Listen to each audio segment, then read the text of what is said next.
Hey everyone, Mike Rosehart here, live for Wise Wealth Wednesday. This is the chance where in the first minute I kind of just let people pour on.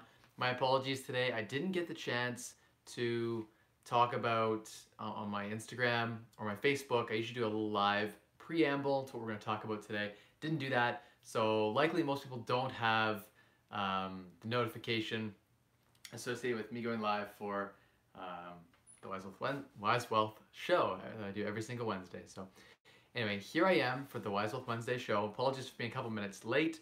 I hopefully everyone can hear me loud and clear.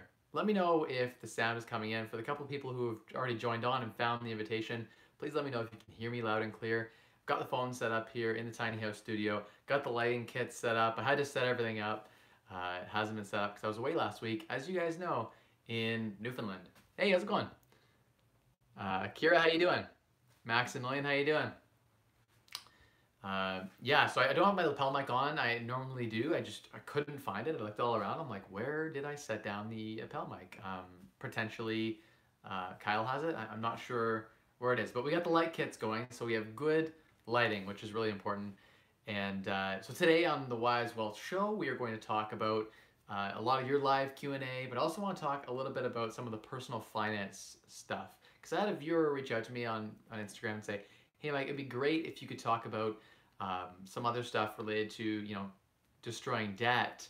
What are some of the secrets around techniques for saving money? Can you talk about some of the things that you do to get cheaper materials, to get good deals on things like your groceries, and everything, right? Like, what are some of the things that you do that allow you to be unique, or what are those things that you do that allow you to kind of save a little bit of extra money? Because it's all about saving money at the end of the day, right?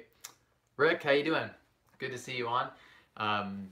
Yeah, my apologies. You guys are usually expecting. I normally do a link on Facebook. I do the live off my Facebook account, and then I do a live stream off of the Instagram slightly before Wise Wealth Wednesday. So my apologies for not doing either of those things today. If I'm being extremely honest, I had a slightly busy day, and then I passed out for a nap. Like I just had like a 20-minute nap, and woke up and was like, geez, it's like 8 minutes to Wise Wealth Wednesday. So got up, ran out to the tiny house, got everything kind of set up here, and here we are. So I would love it if you guys wanted to throw some questions down at the bottom. That would be very cool. We only have like 6 of us on right now, so because I didn't promote it today, it's going to be more of a one-on-one conversation. So anything you guys want to talk about, I would happily answer those questions and talk about that with you. But well, like I always do in the first few minutes, I talk about what I've been up to in the last week. And if you guys didn't catch last week's, we attempted to do it um, from Newfoundland. I was in Newfoundland, and we attempted to do it from St. John's from the hotel room. It was okay, but not nearly the Wi-Fi quality was not as good as it could have been, and a number of other factors didn't make it conducive to a successful live stream. But I was still there every single Wednesday. I try to come out for you guys and share what I can share. The last week has been just a lot of catch up, and I've been, as you guys know, buying a property a week, right? And it's typically a bursting type of mentality. So I got to a point where, the trip, with everything going on with the trip, haven't been able to buy anything just because I was away from London, Ontario. And we've been playing a lot of catch up. So we got a couple properties we're renovating, and I'm also moving. You guys know I'm moving this Friday. So we've been packing up our house, and my personal life has been busy with preparing for that. So house is all packed up. We're ready to move Friday to the new house. I'm going to share with you guys. We're going to do a video when we move. It's going to be really cool to see, going from the old house to the new house. So I'm really excited for that. Going from, I guess this house would be almost a little over 1,000 square feet to what's going to be 3,300 square feet finished. I'm going to rent out the lower, I think. But it's going to be really cool. This new house is very conducive to growing a business. So my business partner is going to move in the back unit, and there's going to be like a lower kind of suite attached to that, which we can have our employees stay in, friends who come. Maybe we'll just rent it out to some cool people. But it's going to be like the firehouse, is what I'm calling it. It's like a firehouse. It's going to be 8 bedrooms, and 8 bedrooms, 4 bathrooms for now. Could be 8 beds. It actually could be 9 beds. It could be 3, 4, 5. Yeah, it could theoretically be 9 bedrooms and 5 4.5 washrooms if I were to really tweak it out. But we'll see when I get renovating, we'll see whether or not it's worth it to segment off that additional amount of space. There's sort of an office downstairs that doesn't have proper windows, so I don't know whether or not I'm gonna cut in 2 windows in the other unit, but or the other side of the unit. But on that one side, I don't know if I want a window poking into the backyard. I'd like my windows on the sides of my house, so I don't know if I'm gonna go through with that. But the cool thing is this place is cash flow. It's gonna be cash flow neutral, effectively. So it's not gonna cost me anything to live there. So it's the ideal type of house hack. And a lot of people think that it's not possible to live in like a castle or like. And by the way, eventually I'm gonna get up to the point where I'll have a castle. I just think that'll be eventual evolution, and it'll just be like the Fire Manor and Financial Independence, Retired Early Manor, I think.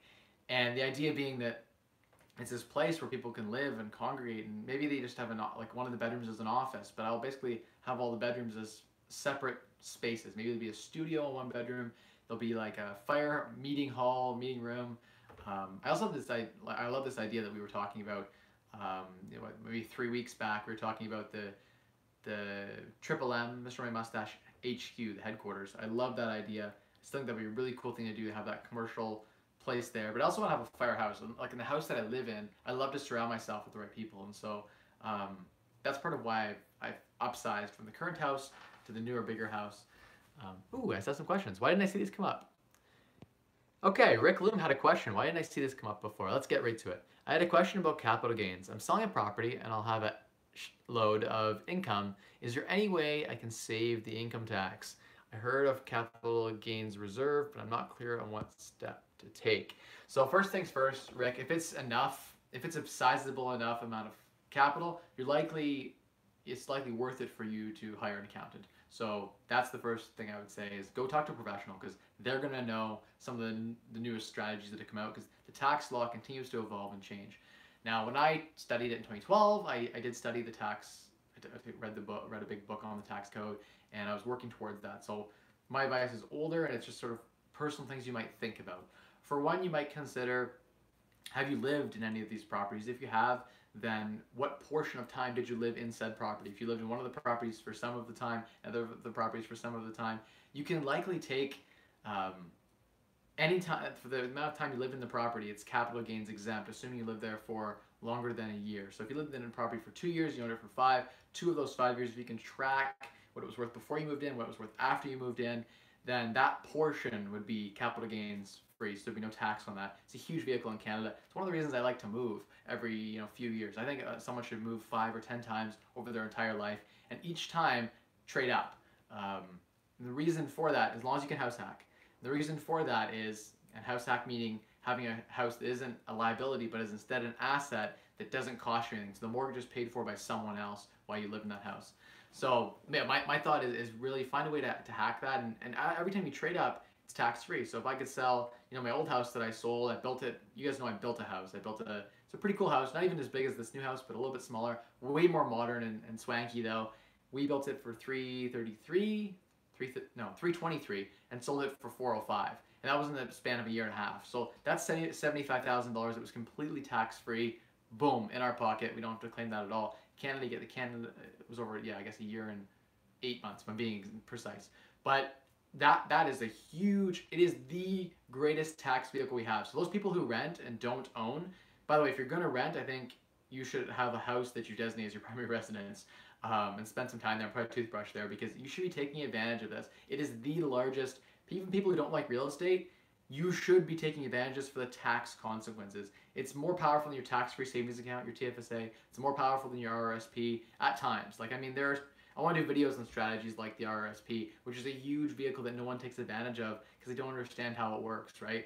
You're packing pre-tax dollars, and you're effectively, or you can put active tax dollars and then they get grossed up to become pre-tax. So you get a huge tax credit when you contribute to your registered retirement savings plan, your RRSP. TFSA, anything that grows inside of it up to a certain limit per year you can put in a certain limit per year, but it can grow unlimited inside of the TFSA. So if you invest $1,000 in your TFSA, it became $1 million, you'd have $1 million in your tax-free savings account, TFSA.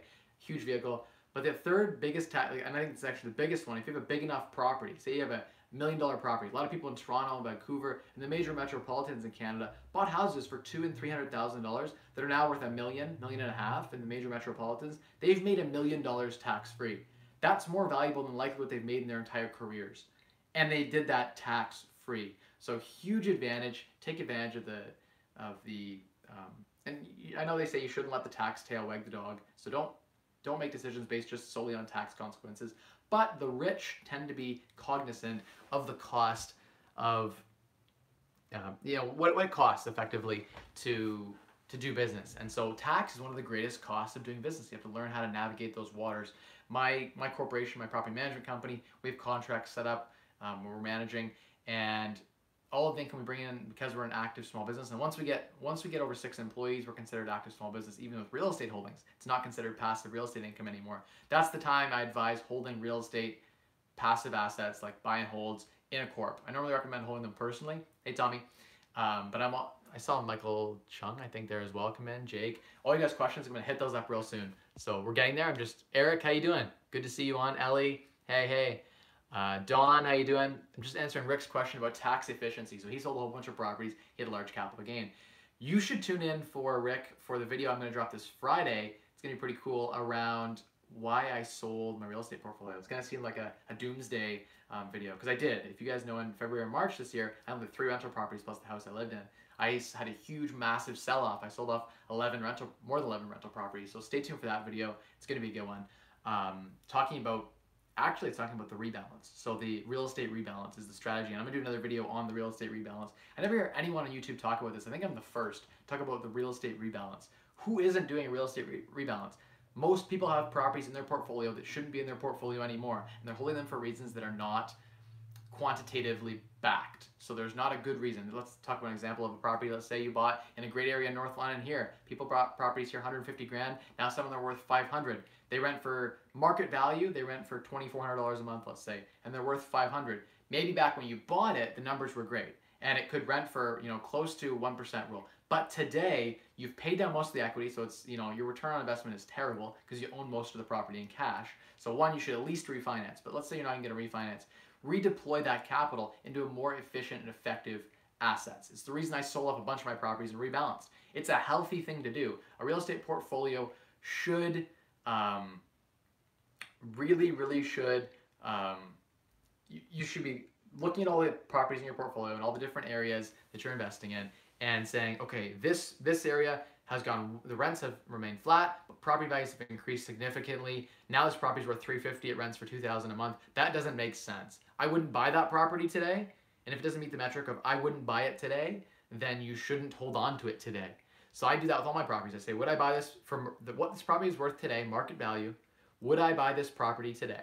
If the answer is no, then I sell it and I buy another property that makes more sense. Because the market's always changing, rents are always changing. And so what ends up happening is you end up cycling through and buying more properties, and you get a more efficient portfolio. Same way if you bought shares in like Apple, and Apple like tripled in price, it would be a too large percentage of your portfolio. You should sell off a percentage of the Apple shares and then reallocate those funds into different companies to stay diversified. So that's, anyway, I'll do a whole video on that another time. I don't want to get down in the weeds about the real estate rebalance, but selling real estate is a really great thing.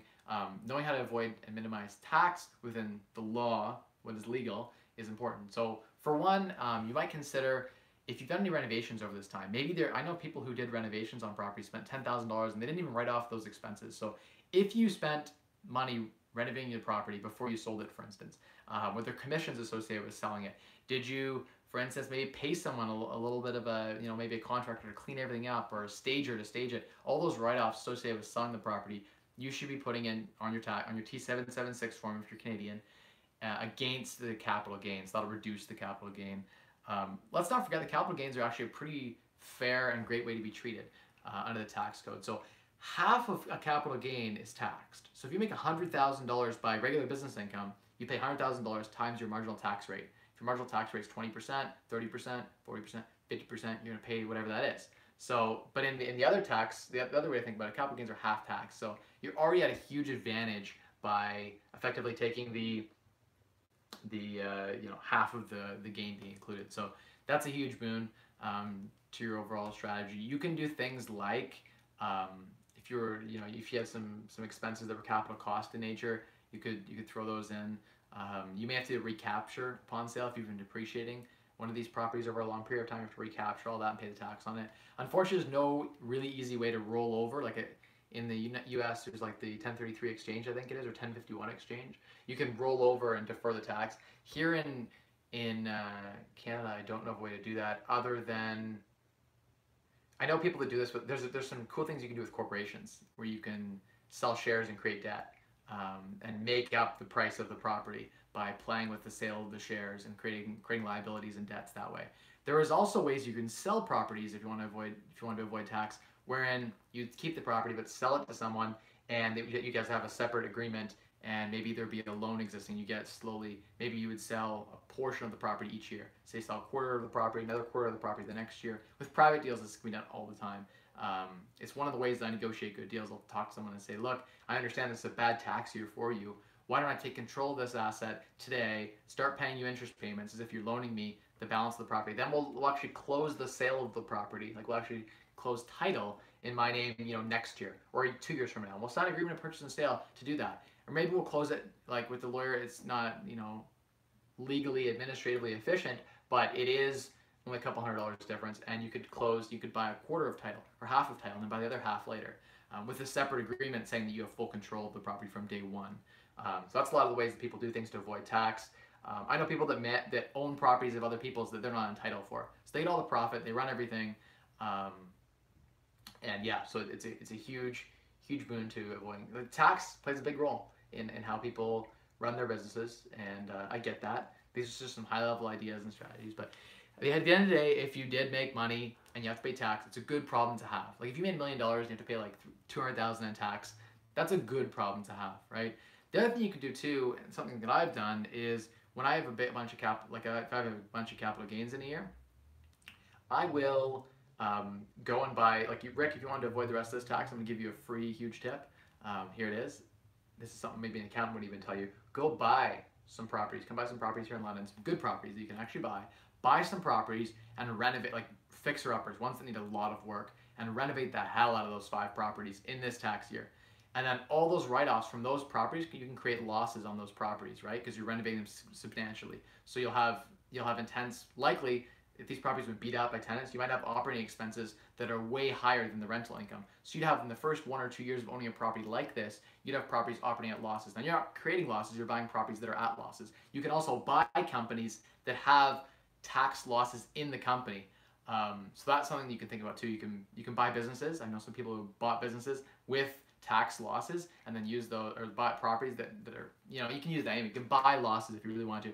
I like the idea of this is a good time to scale up a business. So when I sold a bunch of my properties off, I'm gonna have a bunch of new properties that I bought that are at losses, right? Like they're vacant for a number of reasons, but we're renovating them so there's no rental income coming in. We got a lot of expenses associated with fixing things for tenants, or you might offer a tenant, if they're gonna leave, you might say, hey, don't pay me any rent for the next 2 or 3 months, or you might say, I'm gonna pay you out $5,000 to leave. Or like if you tell a tenant, don't pay me rent for the next 6 months, then you can leave, and you sign some N11, N9. Work out a deal with the tenant. That is a loss, right? It's bad debt. If they don't pay their rent to you, it's a bad debt expense. So you can create expenses by, through the operating of bad rental properties that you then turn into good rental properties in future tax years. And let's say you take these 5 new properties, they've all you make $50,000 on each one. You just made $250,000 in gains. Now those properties, you created losses in this year. In future years, you will have to sell those properties and there'll be capital gains on that. But the idea being that, my understanding would be the idea is that you're deferring that gain for a future point in time. The other thing to consider RRSPs. If you contribute to your RRSP, let's say you have $50,000 in contribution room, go throw $50,000 of that gain in your RRSP, and you'll save yourself paying that $50,000 in tax for another point in time. So you can defer paying all the tax on that, on the sale of those properties. So I did that with one of the sales of my properties. I contributed to my RRSP $25,000, which offset basically the $50,000 for the gains. So there's a bunch of strategies you can use to do that. I'm not a tax professional. As always, guys, this is not my main thing. I'm not a CPA, CA, and that isn't what I do for a living. I don't advise on that stuff. So this is just me talking at a high level as an entrepreneur who also loves to set up efficient tax structures, efficient corporations. These are just some ideas. So let's hit some questions. I like that they're building up now. This is great. Okay, I don't know anything about capital gains reserve, whatever that's talking about. You can have losses from previous years you can carry forward and use on this year. I know that. Have a small basement unit, Don Davy says. What are some tricks to making the unit look bigger and maximize the space for good rental income? Okay, so some high level tips to make a space look bigger. Bright pink colors are really important. Lighting is so important. I love bright LED lights, new modern fixtures add a lot. If it's a low basement, pot lights are fantastic. Flush mount type fixtures make the ceiling feel higher and feel bigger. So that's something you can do to make a space feel bigger. Really great, honestly, really great way to brighten up a space. Bright floor colors too. I like my flooring to be consistent. So I'll use this like a vinyl plank, for instance, everywhere in the whole basement. If it's the same flooring everywhere and there's no transition strips, it makes the space feel up to 10 to 15% bigger. So ceiling height is huge. Lighting, really important. If you have windows, make sure they're cleaned and they're nice and as big as you can get them. Allow natural light in. Another cool trick too is you can put like a blind, like one of those like almost to let some light through, but these blinds you can put over the window and you let them hang lower than the window and they get lit up with the light. It makes the window look like it's bigger than it actually is, and you take photography pictures of the room. So that's a little cool hack. Yeah, there are tons of little hacks you can do to make the space feel bigger. Open concept always feels bigger than closed, even if it's the exact same square footage. So if you can open up, you know, a breakfast nook between the dining room or living room, or between the living room and the kitchen. I like the open concept myself in basement apartments. Way better way to do it. Okay, let's hit some more questions here. Every question here I will try to address. Okay, Eric, how you doing? Question, what's your view on the real estate market in Ontario? Is there too much of a bubble and risk for a first-time investor? Are you still a first-time investor, Eric? We've been talking, I remember like a couple years ago we used to work together. He's a great guy, great guy. I hope that things are treating you well in the new place you're living. Hey, how's it going? So, okay, do I think the real estate market is overvalued? Depends on the pocket, on the area. Yes and no. Yes and no. I think there are many pockets, even here in London, there are many pockets in especially KW, Toronto, that are overvalued. Yes, I think there are places that could see a bit of a correction. But I think if you're buying for cash flow, you're insulated from said correction. And I think that the Canadian dream, right, is home ownership. We all love to own properties here in Canada. It's just the thing that we all want a cottage and a house.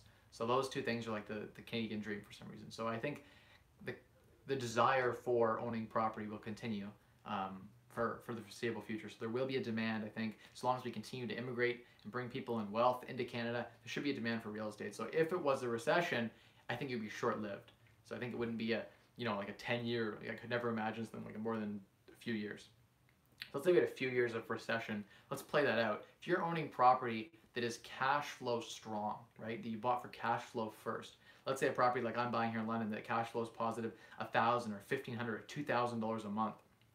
I think in times of recession, likely what would bring on a recession here in Canada, and I'm not saying this is a guarantee, but interest rates rising up. That has a negative effect on real estate prices. And we've seen prime hike at least 3 times. They're saying we could have seen 5 or 6 hikes. They're saying we can see, and I say they, I'm saying a lot of the chief economic analysts. You talk to anyone in the lending departments lately, you talk to someone like mortgage brokers, most of them are saying the interest rate environment is one where we could see another couple of hikes. People are sensitive with everything going on with NAFTA and between the US and Canada. What I will say is I think it's possible that we could see a couple of interest rate hikes. And as much as we talk about rents being flat, which I think is true, like I don't think rents will ever drop. I could see demand for rents dropping. So I could see there being less confidence at a 1-bedroom renting for $1,200 a month, but I don't think that it would ever not rent for that price. I just think there would be, right now I put an ad up, I get 60 people begging to rent from me. I think in a recession, I would have to work really hard to do really good ads and really good pictures and really good marketing associated with renting out my unit to get those tenants at that rent price. But I think that the landlords who don't market well, or put a sign up on their front lawn, or put like a Kijiji ad of like 2 bad pictures and a bad description, those people are going to struggle to rent their units out, and they're going to have a lot of vacancy in a recession because there's not as many people looking. There's the argument that they say people can't afford to buy houses, so they rent. So I think that line of thought will continue. People still need somewhere to live, right? The only way we have a major recession is if people, like there's an exodus from Canada. So in which case Canada is royally screwed, and that would obviously hurt our real estate prices. But I can't see Canada, being not a safe haven for cash. It's one of the safest places to put your cash. That's why the Chinese investors Indian investors, foreign investment flows into Canada because it's a very politically stable and safe place to put capital. And I think as long as that continues, as long as we don't have any wars or somehow don't become a democracy, which I don't think that'll happen. I think socialism is taking over here in Canada, but there will be a correction that'll fix that. And anyway, talking about circling all this back to these some conflating factors related to real estate prices, I think that it's harder and harder in markets like, Eric, where you're living right now. I assume you're still living where you were before, but in the market you're in, I think it's tougher and tougher to find cash flow strong properties, especially when you're considering some of the legislative local municipal laws around, like they're very hard on student rentals in that area, and they limit the number of bedrooms and a bunch of factors that kind of stop you from cash flowing. So if you could buy a property that legally cash flows in that market, you're good to go. So there's no blanket statement that says, don't buy any real estate in this market. I'm going to say like maybe half of the properties being sold right now in London right now I think are overvalued. Half. About half the transactions I'm seeing going through are overvalued. So what that means is about half of investors are screwed, or half of owners are screwed. It might even be a little bit higher. I think in the spring I was seeing about 70% of transactions going through were overvalued. That means only 30% of investors were being smart about what they were buying for cash flow, buying at a price that I think is reasonable. Especially when we've seen this kind of growth that we've seen, we haven't been able to determine whether there'll be a little bit of a bounce. Sometimes a little bit of a bounce, and so I don't know if we'll see. I don't know what's going to happen with prices, and I don't have a crystal ball. I can speculate, and if I had to speculate, I'd say we're going into the winter season. So I think we're going to see a 5% drop in real estate prices, roughly around right now through December, January. Not the ideal time to sell, great time to buy. So that's something to keep in mind. The buying season typically is between November and mid-January. That's the time you want to buy. No one's wanting to go out when it's freezing out to look for properties. That's when properties start to get cold. Landlords who have vacancies start to pay the heating bills. I don't know. There's just less demand. Investors are just on Christmas holidays. No one's just hustling. Plus, the yards look bad. The leaves all falling off the trees. You see all your neighbors when you go to see properties. The leaves, they fall on the roof and the eaves trough, and just properties don't look as appealing in the fall, and especially in the winter, the cold of the winter. No one wants to move. So you move when no one else wants to move. You buy when no one else wants to buy. That is the smart strategy to buying real estate. So if you want to buy your first property, I'm not going to say don't buy in Canada, because I think Canada is a solid place to buy real estate. Buy smart. That might mean looking at 50 or 100 properties before you buy your first one. That might mean partnering with someone who knows in the local market, who's an expert. I'm not talking about a real estate agent who's going to just sell you the first property to make a commission. I'm talking about go talk to some investors in the market and someone you can trust, because your first deal, it's likely not going to be your best deal. Like I don't think I've ever met a person who's like, my first deal is great. Like it was just the best deal I ever did. No, almost every person I've ever talked to, their first deal was a starting place. And that's what it's designed to be. Like a lot of investors, I talked to some of the investors at like OREC, and they were telling me, I want to buy my first property. I'm ready. I'm just not ready yet.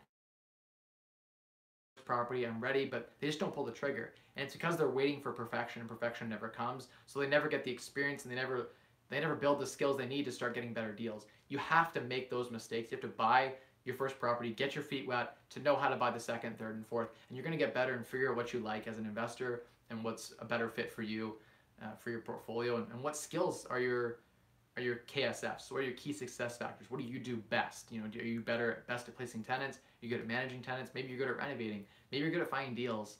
Who knows what your skills are, but finding what your skills and your interests are, and then pairing that to the right property and the right strategy to invest in real estate. Because there are several strategies. I know investors still that listen to like Keller Williams type speaks, where they're like, it's okay to lose $300 a month. Like there are realty firms right now telling investors, if you're losing $300 a month, that's okay. It's all about appreciation. It's okay. We're getting you a property. It's going to appreciate a ton. That is, like, in my opinion, the worst strategy you could ever have to go into real estate. I don't know why people buy for no cash flow. It's a recipe for disaster. Those people are going to get burned hard in a recession. What happens when there's no gentrification? What happens when we have a lull in the market? What happens when there isn't appreciation for 3, 4, 5 years and you're just bleeding cash? All these people in Toronto and these markets around GTA, how will they survive with this strategy? There are people here in London now following this strategy. I talked to landlords who are losing $200-300 a month. They're like, yeah, I just bought this property for $300,000. I'm only losing $200 a month, but I'm getting some mortgage pay down, so it's all good. I don't have any cash flow, but it's all good. I'm happy with. I like this property. It's a nice one. Don't buy for emotion.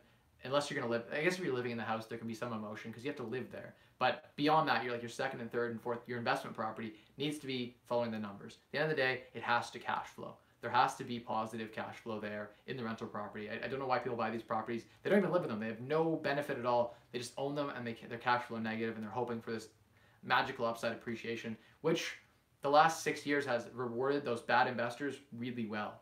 Because the market has, as you guys know, like 30-40% appreciation we've seen in the last 5 years, and that's rewarded the bad and the dumb investors really well.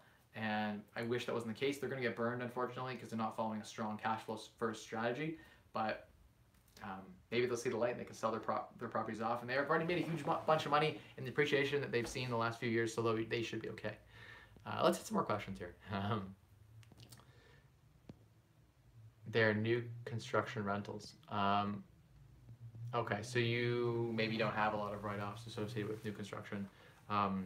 If you hold them longer too, you get the HST rebate. So I would rent them out or keep them for a little bit of time so that you can get the HST back. That's something pretty key. Live in them or hold them and turn them into rental property for at least a year so you get the HST rebate here in Ontario. Get the harmonized sales tax back on all the building that you did, right? You get, the builder has to pay a tax on all the goods and all the people they pay, the labor and all the materials. You can get that back in a rebate if you rent it out for at least a year or live in the property. How do you get your tenants to pay your utilities, cover the lawn, shovel the snow? Michael Chung, you just make them do it. So I literally bring a lawnmower to my rental property. I say, here's your lawnmower. I bought it for you. This is for you to cut the grass. If it's a duplex, whichever unit backs onto the backyard, like typically there'll be like a main unit and a basement unit or like a front and a back. I'll pick someone to cut the grass and I'll make them like designated to cut the grass. I'll bring them a shovel and say, hey, like it's unreasonable for me to come and shovel 20 driveways when it snows every time it snows. It's just not feasible. And I'm not going to send people by to come and shovel your driveway for you. So here's a shovel. Here's some salt. Please go ahead and salt this and sign an agreement with me that you're going to maintain this property. Separate agreement is so important. They need to be liable, and there needs to be a contract there that you can sue them if they don't salt the driveway, if they don't shovel the snow. That contract, the separate contract, is very important. You could also put in something in the lease where, and I believe this is still legal, even with the new Ontario leases, where you say, I'll provide you a discount on your rent. So what I do is I just jump the rent up. Right when we go to sign, I'll say, look, I know I said the rent's $1,300. There's a lot of demand for this property. Rent's $1,350. Do you want to still rent it? Yes, I'll still rent it. It's a beautiful place. So they rent it for $1,350. Then I say, but look, I'm going to put a discount on the rent for $50 if you maintain the yard to my satisfaction. If it's not to my satisfaction, the grass is long, I get a notice from the city, or I drive by in the yard and the driveway isn't cleared and the steps aren't salted and kept well, then you're going to lose that discount. You're going to lose that prompt discount. Same with you can't charge late fees. People don't pay rent. It's against the law in Ontario.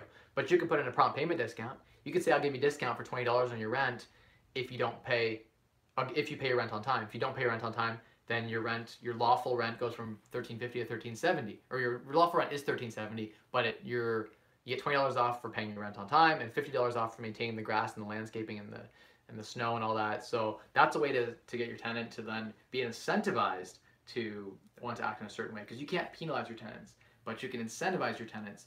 And if they don't do it, that's fine. If they don't do it 1 month, I'll go pay someone to go cut the grass for $25 or $20. I got a guy, my guy usually cuts the grass for $20, and he cuts a lot of our properties in the student properties, the areas where maybe the students are gone for the summer. Anyway, I have a guy who'll go do it, and I'll take their discount they would have gotten on rent, and I'll use that to pay someone. So it's there. The other thing I like to do with student properties is work with them to set up a cleaning fee. So I send a guy in maybe every 3 weeks to clean, and they pay me an extra $5 a person. So 6 people, it's $30. And if I send a guy in for an hour and a half to clean, my cleaner is less than $30 for an hour and a half. It's like $15 an hour for a cleaner usually these days. And the nice thing is he reports back to me if any damages, how they're treating the unit, and usually they'll give him like the quick pro quo between the cleaner and the students, and so he gets to know them better and tell me, or she gets to know them better and tells me some of the details. It's a good way to make sure your unit stays clean, because clean properties have better deferred maintenance, so less deferred maintenance. The floors don't get scratched easy because there's no dirt on them. So when people are walking, if you have dirty floors, right, even with socks on, if you walk over some pebbles or some dust, it'll scratch the laminates or the floor. So dirt does create more damage, right? So that's, setting in a cleaner is really important. It also notice if there's like a leaking faucet under a bathroom sink or something. They'll notice that right away and tell me, keep my utilities up. And yeah, so I make tenants pay utilities. You just tell them, hey, this is the rent and this is utilities, and it depends on the area. Students don't like to pay utilities, but families are usually fine with paying utilities. Young professionals are usually fine with paying utilities. One thing you can tell them is, look, my place is really efficient. I put in a new furnace, or I have new windows, or it's insulated very well. And most people are like, okay, that's not too bad. I don't mind paying utilities in said situation. So that's one way to get your tenants to do all the work in your property. You just incentivize for that. And that's how I do a lot of my properties. I don't go cut, I don't cut any grass myself. I don't go shovel driveways. Kidding me? Just build it into your contract, guys. Be smart about this. What are your thoughts on investing in a rising interest rate environment? Jake Wing. Jake, great question. I was just addressing that actually. What are the chances that a few minutes ago I was just addressing investing in an interest rate environment like it is today? In the United States or in Canada, I guess is my follow-up question. In the United States, you can lock in for 30-year fixed mortgages, 30-year fixed interest rates. Here in Canada, most of our terms are like 1, 2, 3, 4, and 5 years. So in Canada, and then variable rates as well. If you're in a variable rate mortgage, then it just floats. A lot of mortgages today are actually variable. More than I had thought are variable. So most people are floating with prime right now. And as prime hikes up a quarter point, their mortgage just goes up a little bit. Or the percentage of their mortgage's interest goes up a little bit more than what it was before. So that's that is what it is. In the United States, you can fix in.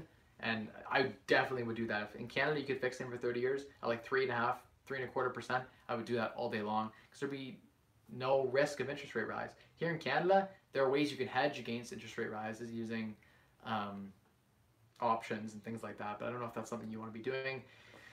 It is a risk. It is one of the greatest risks, I think, to investing in real estate in Canada, and it's the only valid argument I've heard to date that would actually destroy a good cash flow strong landlord's portfolio is rising interest rates. I think that we would start, if we saw interest rates go to 15%, rents would need to be growing at like very fast, and appreciation of property need to be very fast for it to make sense for landlords. We get into a situation where in the late 80s here in Ontario and Toronto and London specifically, a lot of pockets in the US too, late 80s, early 90s, interest rates were at like 18, 19%. I don't think we're gonna ever get to that point because we have a more efficient market than we did then. Those sorts of interest rates couldn't happen today the way that they did then because the economic environment is different than it was then today, and we have way more efficient economies. The internet has changed everything. So that situation I don't think is even, I mean, it's possible, but it's not likely. So I think more likely is like a 6% or 5 or 6% rate of interest. And so the point I was going to make was what does that happen? What happens to a landlord's portfolio? Well, if a landlord didn't do sensitivity analysis, they didn't plan for, like most of my properties could survive 6 or 7% interest rate because I have so much cash flow. So I'd be okay. But some people are not buying smart, and they're buying, this especially happened in the US and in Canada back in the late 80s, early 90s, especially in the 80s, where people bought properties and they had 20% interest or 18% interest on these apartment buildings, and the rents could not service the debt. So people were hoping interest rates were going to come down. So no one wanted to fix in, right? Everyone's just leaving it variable, and that was the smart thing to do actually, was to be variable, because if you could hold and weather the storm, then the interest rates went down into the 90s and things cooled down. People could actually lock in at a decent interest rate. But when you're borrowing at 20% interest, you cannot sustain the rents. Just unless rents are growing at like 18%, which they weren't because everyone was on rent control. And like, how do you raise someone's rent every month? Next month you say, hey, your rent's at 5%. You can't even do that lawfully. It's against the law to do that here. You get 1.8% in Ontario. That's the legal amount you can increase rent every year. And that's if you're a student, you keep on them. So anyway, they're talking about, like, remember those deals? You guys probably heard stories about, I talk about this sometimes on the channel, where people gave away apartment buildings for $1. If you remember some of the stories, even here in London, there was people who would hand off, say, take my property for $10 because it was at a 20% interest rate, and the property had to, like, when interest rates rise, property values tend to be oppositely negatively correlated, right? So as interest rates rise, property values tend to drop unless there's other conflating factors like immigration or foreign investment or something else that's driving up real estate prices, which has been happening right now here in London. Like, interest rates have risen almost 1%, and yet property values should have dropped about 10% to be equivalent, but instead they've just kept climbing. That's because of other economic factors in the area. It has a lot to do with migration and foreign investment and demand, honestly. Like, the interest rate rises that we had actually helped cool the market, because things would have been even crazier if interest rates stayed as low as they were. I was borrowing at 2%, 2-year fixed. Like, it was one of the best times to invest in real estate in the history of ever. Like, I got 1.84% fixed mortgage. Like, what is that? 2-year fixed mortgage. What is that when I'm borrowing 1.84% and investing and making 15%? The spread was just too large, unsustainable. and I knew it was going to change. I wish I could have levered up more. I levered up as much as I possibly could, but you know, uh, the banks only give you so much money, cheap debt like that. But talking about surviving an interest rate environment, I think that if that ever were to happen and you had a property that was not good, like an apartment building that was predicated on cash flowing at say 4%, when it came up for renewal and you're at like 8%, it didn't cash flow anymore, you'd want to get rid of that like a hot tamale. It's when an apartment building is losing you money, you don't want it anymore. So then you start giving it away, right? It's like a thing of bonds. What happens in the bond market in rising interest rate environment? Bonds depress. The value of bonds go way down. Could you imagine the debt in Canada, like government bonds, right, and treasury bills and stuff in the U.S. Could you imagine if interest rates started to rise a few percentage points? It would bankrupt the United States economy, the Canadian economy. So that's part of the argument for why I think interest rates would never go back up to 1980s rates. Is it would actually, like, we would have no economy. It would blow up our economy. Like when the government goes bankrupt, they will, to avoid going bankrupt, they will artificially suppress interest rates. So you can bet with 100% certainty they will not let interest rates get to the 1980s levels. I mean, I'm not chief. I don't have a PhD in economics, but my thoughts are it just doesn't seem to make sense. So, okay, what were we talking about here? Tommy, how you doing? Patel, how you doing? Good to see the regulars on. Awesome. Saw an ad before this. Jason, what'd you see an ad for? I'm confused. Okay, Megan Evans, can you talk about how you partner? Hear me now? Is it back? Anyone hear me? Apparently no one can hear me. Testing, testing. I don't know what's going on. I'm on the Wi-Fi. Maybe I should be plugged in. I don't know if people can hear me. We're talking about investing and investing with me and working with me. One of the biggest things that I look for is someone, an investor who can meet with me and do, for instance, minimum 5 deals. And so that means is typically enough capital to buy one property outright in cash would get you enough to buy 5 properties levered up. Now we'll play the game wherein, hopefully someone can tell me we're back. Okay, we're back. Perfect. Awesome. I don't know what happened. We just lost connection there. But talking about investing with me, you asked the question of, is it possible out of province to invest with me? Yes, that's totally possible. Effectively, you're buying the property in this province. It'd be you buying on title as the investor working with us, and then we will manage the property for you as a partner. So think of it like a partnership where I get a percentage of upside, percentage of appreciation, percentage of cash flow, and I do that so I'm actively invested in the same interest you are.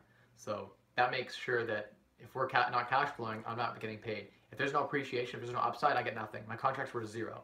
Your money's protected first as the investor, and if anything left over, then that goes to that would go to effectively to myself. We'll split it as a percentage between 25 and 50% of upside above net of all costs to buy it, to renovate it, everything.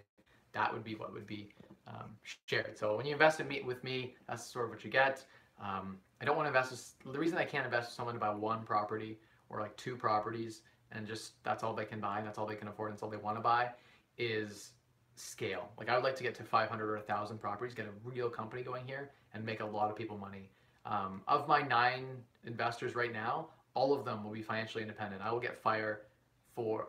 make sure that they're on fire within the next 2 to 3 years. So all of my investors, I want to showcase like these, hopefully 10 people who have all become financially independent, retire early because of passive income they're getting from investing with me. So once you buy one, the nice thing is if you bought 1 property in cash, we can refinance it out, get all your money back and buy another one. So if you can start with enough money to buy 1 property, I can get you 5. That's a guarantee. Like we can buy property. For instance, one example, Jason was on here earlier, but Jason, one of the deals we did, bought for $227,000 here in London, Ontario. $227,000. It's a legal triplex. It has under market rents. It has had bad tenants. The tenants in the basement are out. The lower base 2-bedroom basement apartment, I'm getting $1,200 a month for rent right now. The main floor is under rented, but should rent for around $1,400 a month, and the second floor unit should rent for around $1,400 a month as well. So you do the math now, that's $4,000 a month in market value rent right now on a property bought for $227,000 here in London, Ontario, and it's right near the fairgrounds. So right off, just south of Oxford, sort of near Fanshawe, not quite as south down as, like we're not down to like Hamilton, or it's in a decent area. Near the fairgrounds, closer to Oxford there, so it's in a decent area. We're going to add parking in the back. We're going to pave and put some parking in the back, and we're going to do renovation on the units, maybe spend $15,000 or so on renovations, roughly. That's the current plan. So that's an example of like a deal right now that I'm doing. And I talk to other investors and I tell them about like this deal I just did for 227,000 and it's bringing 4,000 a month in rent. After mortgage payment, this property should bring in $2,000 a month. Like if your rental property is cash flowing $200 a month, like I don't even want that property. And there's a lot of properties like the neighbor, I bet you 3 houses down, is making $200 a month cash flow. My property is making $2,000 a month cash flow, right? So I tell investors the kind of cash flow we get on these kind of properties because they're unicorn type properties. They're very attracted to that, right? If I pretty much anyone, any of my investors that have the capacity, I just bring them a deal, show them the deal, like wow, okay, I'm all over it. Yeah, so it's not been hard for me to once I buy the deal and I bring it to the investors all over it. They want to partner. The challenge, so we're talking about how you get the money out, right? And so you buy the first one in cash, for instance, that's what we're going to do, and we're going to put a new mortgage on it. The new mortgage is going to be likely more than the purchase price. Like I'm talking 30 days after we bought it, we're going to go put a mortgage on it for say $250,000. Now we have $250,000 out, it prices in the 300s on like day one. You should be buying below market value on day one. Do a few strategic things like place in good tenants, get better rents. That's small, easy work. Do a little bit of renovation work. That's easy ways to add a ton of value. We can add 6 figures in value on one deal. Now we take that value out. We both own the property. We're JV'd on it. Say we're 50-50. Then what we would do is we would just say, you know, okay, now we've got this property. No one's got any cash in it. The investors got all their money back. Now we buy another one. Do the exact same thing again. We pull the refinance out, do it again and again. So this is the type of property that's the BRRRR model. It's not necessarily, you can't always do the BRRRR model in the house you live in or stuff like that, but you can always do the BRRRR, I think, if you follow some key factors to understand the market. So anyway, I'm keep going to some of those questions here. Hopefully people can still hear me. I know we had a little issue there with the lag. They're not doing anything weird in there or anything. So Yeah, I don't know. Why? Okay, next question. We talked about partnering, workload split. So the workload split would be nothing. You literally get a transfer on the 15th of the month with what is left over of the profit. So it's $1,000 a month. It's $1,000 a month every single month. We refinance, get the cash out. That's sort of how we do it. My goal with this company is to make a bunch of people a bunch of money and unlock fire for these folks. And okay, Michael Chung, exactly. 1033 exchange, so powerful. Megan Evans, do you have a favorite book or blog on Canadian tax strategies and optimization? Megan, it's a good question. No, I don't have anything off the top of my head that's fantastic for that. But I've done a lot of Googling on strategies related to tax efficiencies. Just Google some strategies and I'm sure you'd find something that way. I took a course on, like I was working towards my CA. I have all the, in school I took all the courses towards the CA. I took intro audit and corporate financial reporting and taxation for managers, introduction taxation. So I took a lot of courses that gave me the skill, or not skill, the knowledge to know some of this. I'm not an expert, I'm not a CA. I worked at KPMG for a few months there, and so I picked up some stuff in the industry. But Michael Chung asked, how did you meet Paul Chang? Paul Chang's a candidate for mayor. Honestly, I've known about Paul Chang since like 2013. He ran for mayor against Matt Brown 4 years ago, and in the lead up to that, about 4.5 years ago, I remember an article coming out, and he didn't have rental licenses. He had over a dozen rental properties. I'm like, finally, we needed a mayor in this city that understands the challenge of affordable housing, that understands working with landlords and property developers and builders is how you actually solve a housing crisis. You don't punish landlords by putting in punitive damages like, I get the city's trying to create revenue from it, right? We have to come up with rental licenses, fire inspections, property standards inspections, etc. I get that that's the goal and that they're doing that, but it's not smart. It's not a great way to solve a housing crisis. And you want to have affordable housing, you don't go in and tell someone who has a duplex, oh hey, this stairwell doesn't comply with current building codes, you can't rent that out. That's what they're doing here in London. It's just stupid. If Paul Chang ever got in, I think there would be some change here in London for that stuff. So Chang for change, he's a cool guy. There are some other great candidates too. I'm not going to say I support one candidate over another, but I think that a conservative, business-first mayor would do very well in London. We don't need another socialist in London that's just giving out like the methadone free needle clinics, safe injection sites. How does that help grow London? Like, what? Why are we focusing on something so stupid as that? We be focused on creating jobs and becoming a business-friendly city and attracting foreign investment and creating affordable housing by supporting landlords and builders and supporting it and building the city up and making it better. So that's my. I don't want to talk about politics too much, but that's sort of my thoughts on him. So I just kind of ran into him and thought, hey, I'll do a little video if I could help. If anyone here in London is watching and wanted to know who to vote for, he's a cool guy. He also has some pretty cool patents. He has a patent on a fusion ring. Just a cool dude in general. Like, even not as a mayoral candidate, but as a cool dude. I was glad to have him on the channel because he has a lot of rental properties. He has a cool patent. He's just a cool backstory of this guy. He's an international business consultant. So just a cool dude to have on the channel. Flancorp, how much does an abortion cost? My son's in college. His girlfriend is saying she needs $5,000 for one. I have no idea what an abortion costs. I wonder if there's like programs. There's probably programs out there that are funded for, like, you know, teens. I don't know if this is a serious question. I don't want to pretend it's not serious. If it's a joke, like, that's a serious thing to talk about.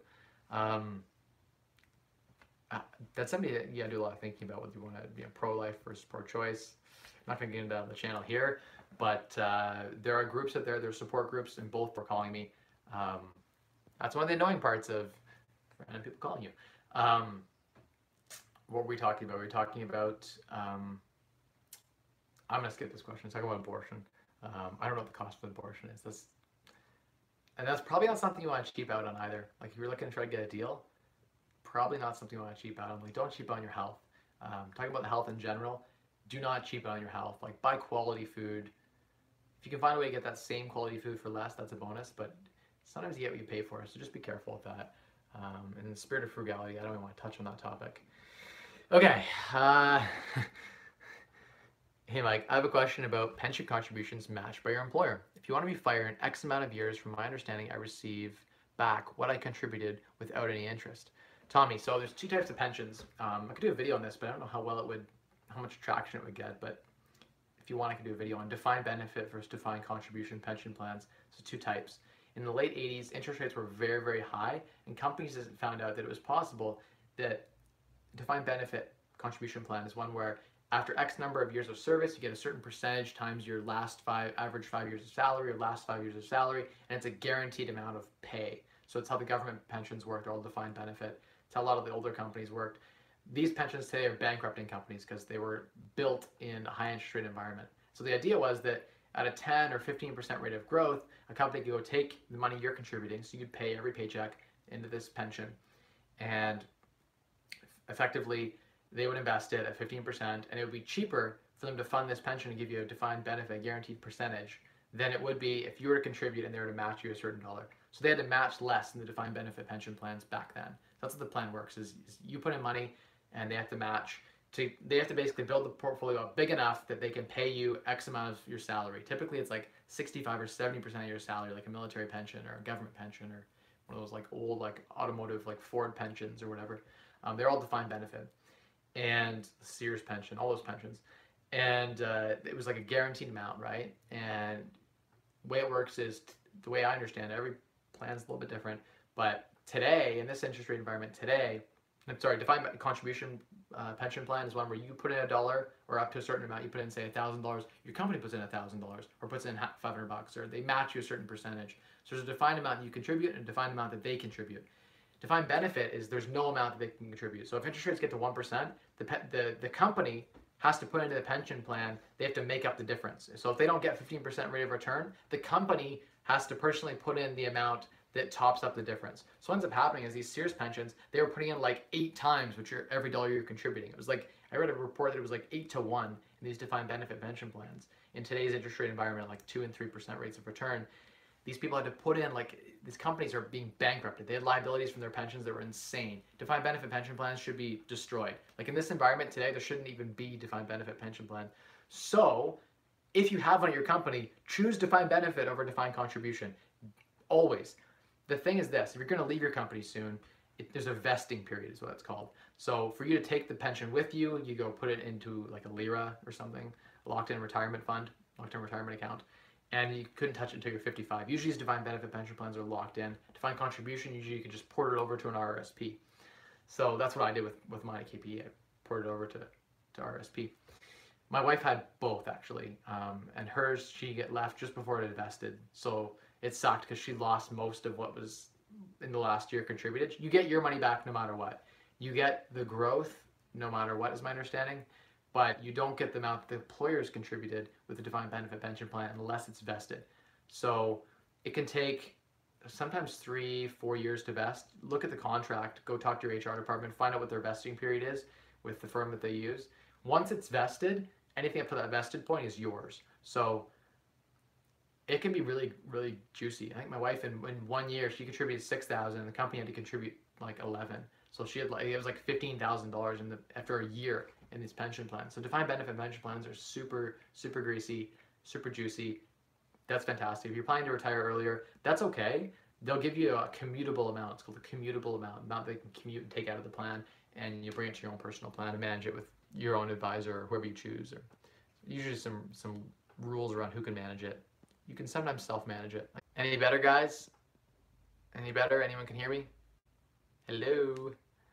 Did it cut out?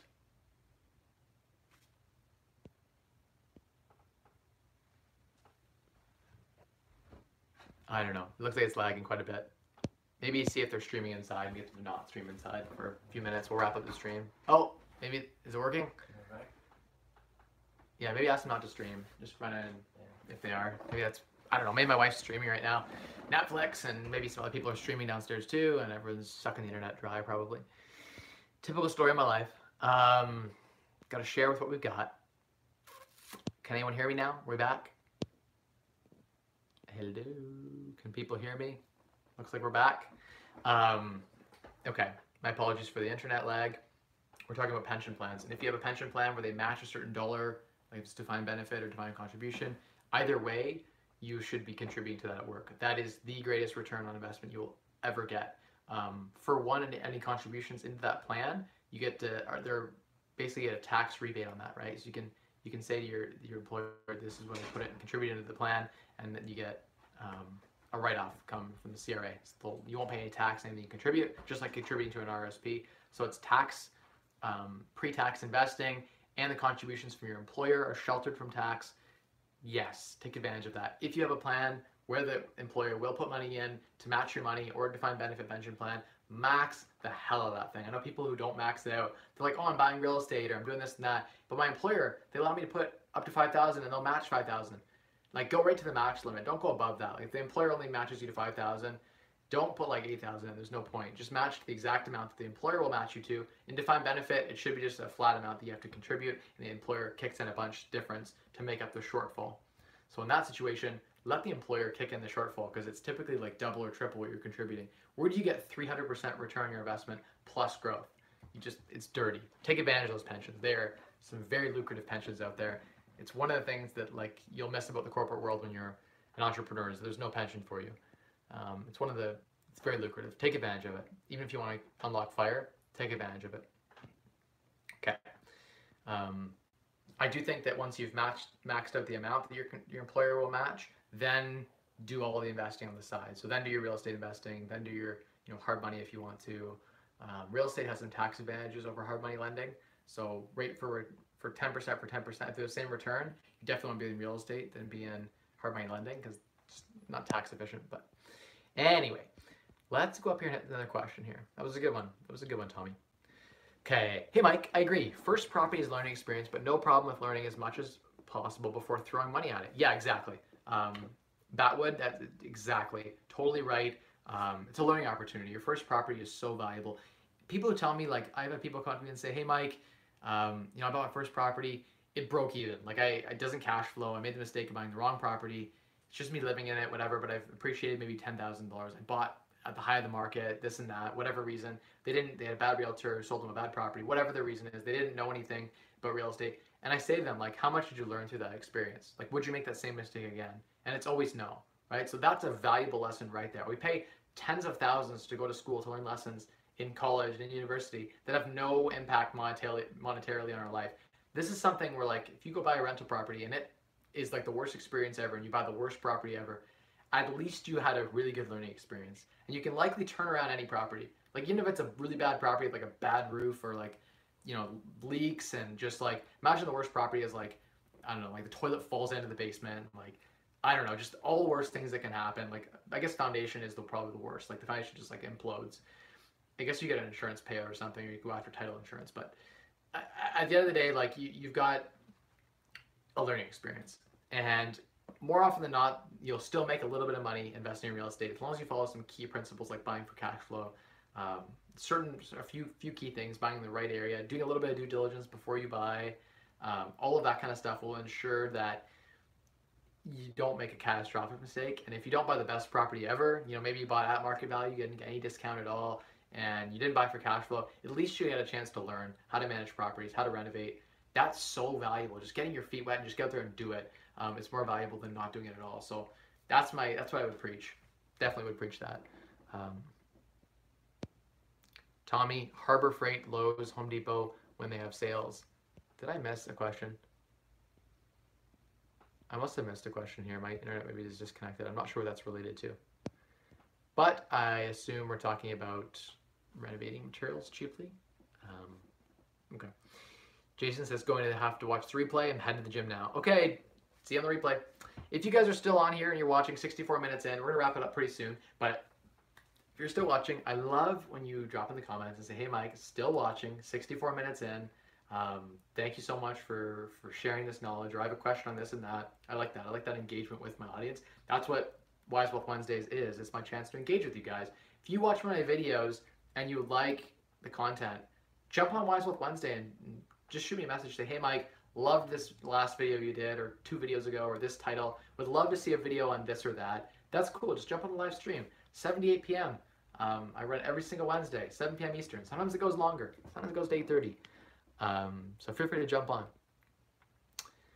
Sorry about the lag this time, guys. I don't know what's going on with the internet, but let's hit a few more questions here and roll on up the stream. Tommy, you guys lost me. You found me again. Hey, Mike, looking at moving into a fixer-upper, but it's currently rented. What will be the legalities of putting 5% down because I sang I'll be moving there, but just not right away? That's fine. Like if you're gonna live in the property and you have to renovate it, you can do CMHC 5% down. Check out my video I did on why I think you should buy with 20% down instead of 5% down. There's a whole video I did on that, about the high cost of CMHC, because CMHC is very, very expensive. And I think that you could go borrow the additional 15% you need from family or on a loan way cheaper than using private mortgage insurance like CMHC. So just before you, I'm not saying you shouldn't use CMHC, because there's a time and a place where it still makes sense if you have no other options, but it's not probably the best way to invest in real estate because there's very high fees associated with CMHC. So we'll just say that much. You can, the one strategy that works, I've seen people do 5% down CMHC and do a purchase plus improvements mortgage, where they put in a quote for 60 grand and get 60 grand back after 90 days. And those people I've seen do the renovation for 30, say they did it for 60 and get 60,000 back. And that's juicy, because then you're buying negative 10% down. Some of my deals now, like my good burrs, I'll buy with a purchase plus improvements. I've done purchase plus improvements where I spent 20, and like, the quote, the invoice from the contractor, the quote from the contractor is 60, and you get like that $40,000 difference. That was your entire down payment, and you basically bought for 0 down. So you can buy 20% down and then get a 0 down with a purchase plus improvements mortgage. So there are ways to do that. You can also just refinance the property and pull all the equity out. All of my properties to date, I've pulled almost all the equity out. So, well, not all of them, but most of my properties I owned from a couple of years ago, I've pulled all the equity out. So it's to the point where like I bought with 0% down effectively. And you can too, if you know how to buy and where to buy. So that's something to think about, Mr. Beefy. Yeah, so you could do a purchase plus improvements mortgage, and then you could refinance a year or two later. The thing to factor in is there's breakout fees, mortgage breakout fees, 3 months interest differential fee plus other fees. So just be careful. Like, it's going to be very expensive refinance if you're paying all those breakout fees. So make sure you inquire about how much those breakout fees are before you get into it, right? Before you get into the thick of it and you need to refinance and you're relying on that, and then you find out there's like a $10,000 breakout fee. So just look into it. Talk to the mortgage provider. Defined benefit. Cool, Tommy. Makes sense. Okay. What's your view on buying real estate cash? Watson. There's nothing wrong with buying real estate in cash. You don't want to hold real estate long term in cash. That's not a smart use of your capital. I think that you have to be very, very wealthy to buy real estate in cash, because or maxed out on mortgage. Even then, you should be able to get a mortgage. Even if you're maxed out from A lenders, there's still B lenders if you're wealthy enough to buy in cash that will allow you to buy partially levered up. So I think you should always lever up, even at least a little bit. Um, Buying cash isn't smart unless you're doing like a flip, so it's short term. Unless you're doing, and yes, I just saw that come up, and I can share some ideas there. So unless you're doing a short term flip, or you're doing a refinance strategy. So a lot of times when I'm buying properties that are really run down or really not habitable, they'd be hard to get a mortgage on, I'll buy in cash or buy on HELOC, like home equity line of credit, or buy on some line of credit, which is effectively buying in cash. With no mortgage is buying in cash. So I might buy in cash if I need to renovate the property. It's not habitable. I know I can't put a mortgage on it in day one, or I know the mortgage they're going to register on day one is on a $200,000 purchase price, because they'll always register on the purchase price. I'd rather wait and get an appraisal in 3 months at what it's really worth, which could be, $100,000 more than I bought it for, or $200,000 more than I bought it for. I don't want to be locked into a mortgage and have to break out and then redo it again. It's just not a smart way to do things. And appraisers are more likely to give you a higher valuation after you've bought it in the renovation. When you're first buying a property, they almost always will just find out what the purchase price is and use that as your value for your property. So appraisals on the purchase with a realtor, like an MLS listing, are just a waste of time. Like I've actually never seen an appraisal come back not at purchase price. Can't think of it ever coming back. And there's been a lot of times where it's a lot higher and it just comes in at purchase price because they're being conservative for the bank. And then I'll go back 6 months later and get a refinance like $100,000 more. So appraisers just err on the side of caution. So remember that. So yes, Watson, the answer to your question is buying in cash can make sense. It can make sense for a flip, it can make sense for a BRRRR, a buy, renovate property, then refinance your capital out. But I think for long term, you don't want to be holding properties in cash unless there's no way you can get a mortgage on that property, in which case, why are you owning real estate that you can't lever up? Yeah, so my quick thoughts on that. There may be exceptions to that rule. Can you do more videos of you analyzing listings? Michael, yeah, happy to do that. I can do some more videos on that. Tommy, thanks for the answer on the pension. Mike, no problem. Still watching, 64 minutes in. Thanks, Eric. Still watching. Awesome. Still watching. Just subscribe to the channel. When is the next live video? Watson, welcome to the channel. Awesome. Glad that you're able to find the live stream. I do one every single Wednesday at 7 p.m. Eastern, 4 p.m. Pacific. I don't know what your time zone is, but it's the same every week. Even if I'm on vacation, I try to just come on even for a few minutes. We have this live Q&A and we just chat. I also try to drop videos Monday, Wednesday, Friday. So Monday I drop a video, Wednesday I do the live stream, the Wise Wealth Show, which is what this is right now. And then Fridays I drop a video. Sometimes I'll drop it on Saturday morning, Saturday afternoon. But usually I try to go Monday, Wednesday, Friday is my cadence of dropping videos, assuming life doesn't get too busy. A+ money, I like that. Any recommendations for the best mortgage lenders with low breakout fees? Yes, I read this question a second ago. A lot of the big banks are not bad. My Scotiabank has been great. Whenever I broke out, BMO, Bank of Montreal, and Scotiabank were fantastic. CIBC was great when I broke out. They had a differential where it was 3 months mortgage interest. So, you basically take the mortgage balance, so call it $100,000 on a mortgage balance, and say your interest rate is 3%. So it would be like $300 for the interest for the month times 3 months. So it was like $900 to break out, plus legal fees to put the new mortgage on. But here's the thing: when you refinance, it's called a refinance strategy, right? You go to another lender. Always go to another lender. You can sometimes the current lender will do this too. I did this twice on a property where if you TD, Scotiabank, and BMO, if the new amount you're borrowing is more than $45,000 higher than what your old mortgage was, they will in-house use their lawyers to refinance the property. So they'll cover legal fees and they'll cover appraisals. So it's completely free. All you pay is the breakout fee. So they'll cover all the legals, all the appraisal, everything. And I once they had a promotion at Scotiabank once where it was TD, one of the two, where they paid the breakout fee, they paid my legal costs, and they paid the appraisal. And I borrowed an extra $100,000 more on the property. And because I was bringing them that much more business, they allowed me to basically refi for free. So that's something to think about. How does one go about finding B lenders? What kind of interest rates do you typically see from them? So yeah, You can go on Kijiji, Craigslist. You'll find a lot of people advertising lenders. That's a great place to find B lenders. And I just start calling people in there, and they'll talk to me and tell me about people that do lending. Call your mortgage broker, like your Scotiabank mobile rep, your CIBC mobile rep, your RBC.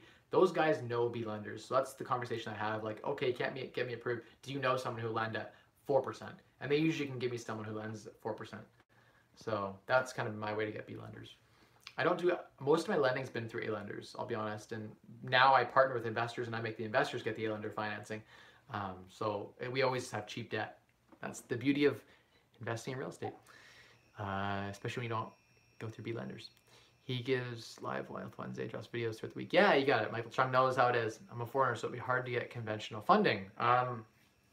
Okay, so you might have to go through B lenders, but there's nothing, you could find if you're wealthy enough, you could find a good B lender who would maybe lend you like 4.5%. So, I mean, it's not the end of the world. You can still cash flow 4.5%. Just make sure you're buying the right kind of properties. Some of the properties I showed you examples of, guys, those ones cash flow so well you could borrow at 8% and still be okay. So, factor that in. Depends on the deal. Another question, does it make sense to rent where you live and buy a rental property, or is it better to play a buy property and rent a portion of it? I like to buy and rent a portion of it. Depends on the market you're in.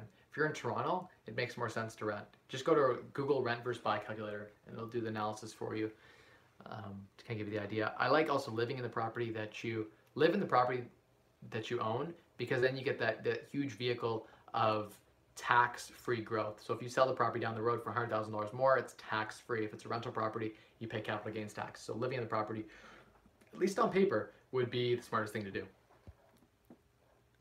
We had an appraiser from a bank value our duplex at $225, and we bought it for $212. Nice. So that's great if you can have that happen. And here in London, a lot of the appraisers are lazy, and they just ask the realtor what it sold for, and they just use that. If you have floors that slope, is it as easy as putting a jack post and giving them a little turn every week? Mr. Beefy, yes, that's one strategy you can do to level joists out in the basement. Like, you just very slowly crank it, because if you crank it too much, you'll crack or break the joist, and it just can't handle that kind of movement. So you got to move it very, very slowly, and you kind of level out the floors. It could be more complicated than that. I've seen it where it is more complicated than doing that.